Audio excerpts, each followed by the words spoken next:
Well, hello, folks. Quick little live. Of course, I'm getting hammered leading up to Sunday's Twitter, but I got monumental videos. Tomorrow's going to be a great one. Part 3, finish it.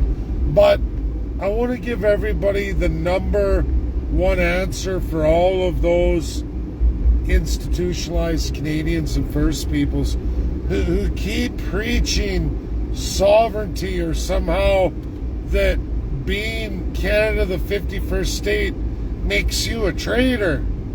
They have all kinds of reasons which are in fact garbage.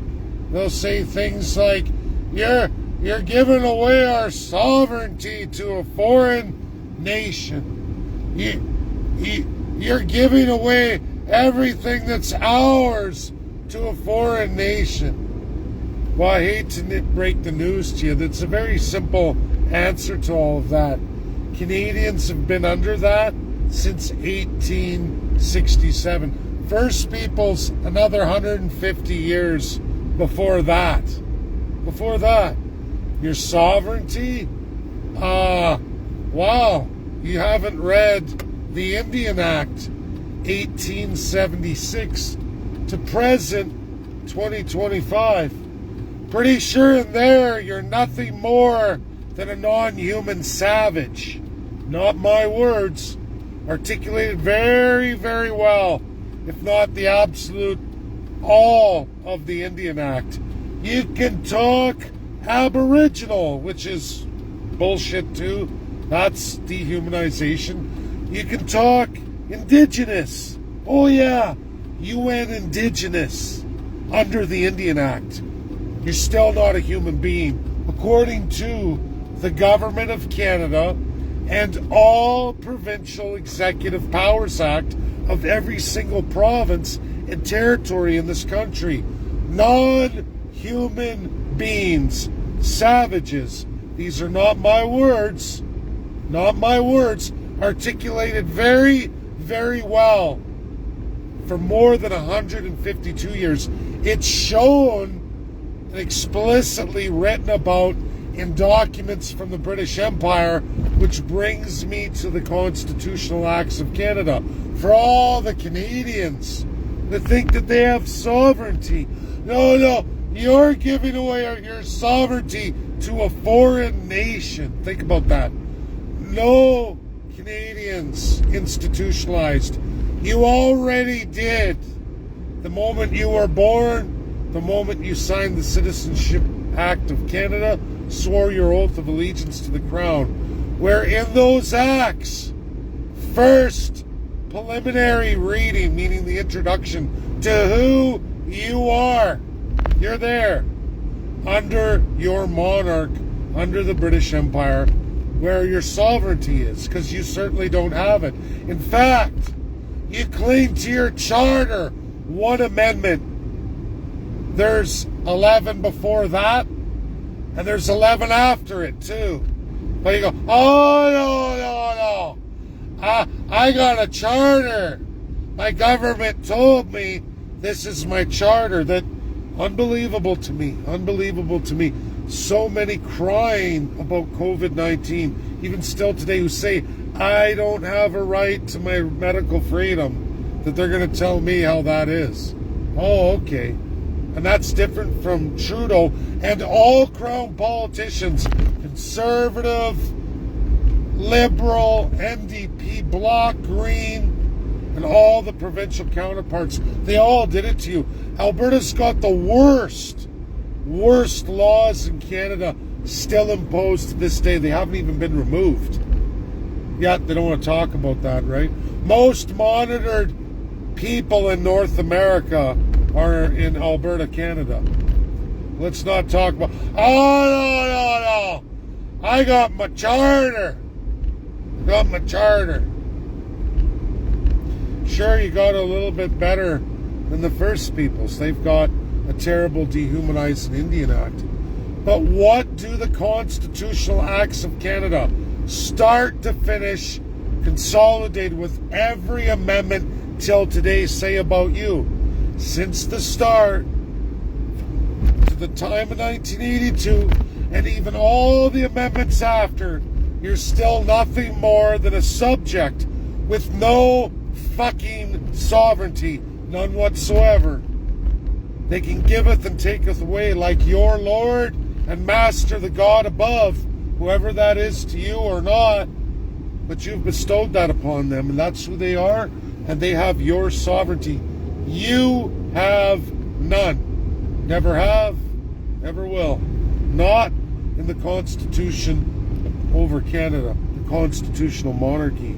The power you give to those politicians who are greatly rewarded and enriched by your servitude. And that's where you'll be for the rest of your lives, till death do you part. Whether you want to believe that or not. If it wasn't true, show me your vast resources. Any farmer in Canada, show me your vast resources. Oh yeah, you get the top 6 inches. People who did negotiate any kind of slim tax breaks at the municipal level. The Lord thy God giveth and taketh away. Albertans, many farmers know that in Alberta. I'm sure it's the same right across Canada, even though farmland gets greatly reduced. Most being in Saskatchewan, however, very pitiful of the entire province, very smidgen small.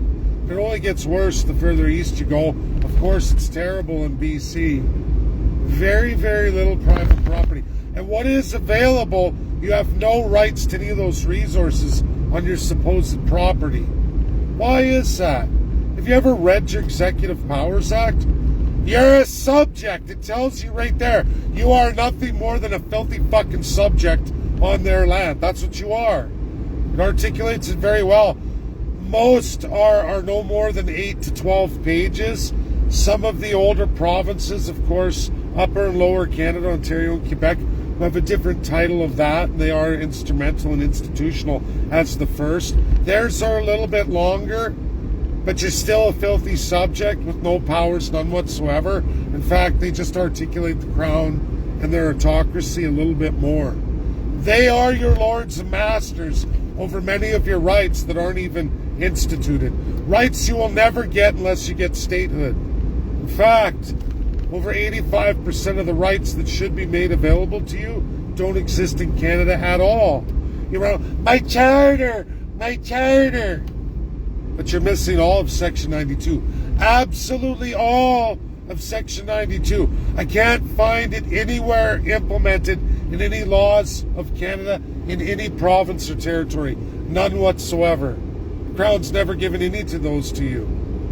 USA gives them all to all the American people, because most of those they're born with. They're their natural rights, meaning a government can't legislate against those. They're born with it.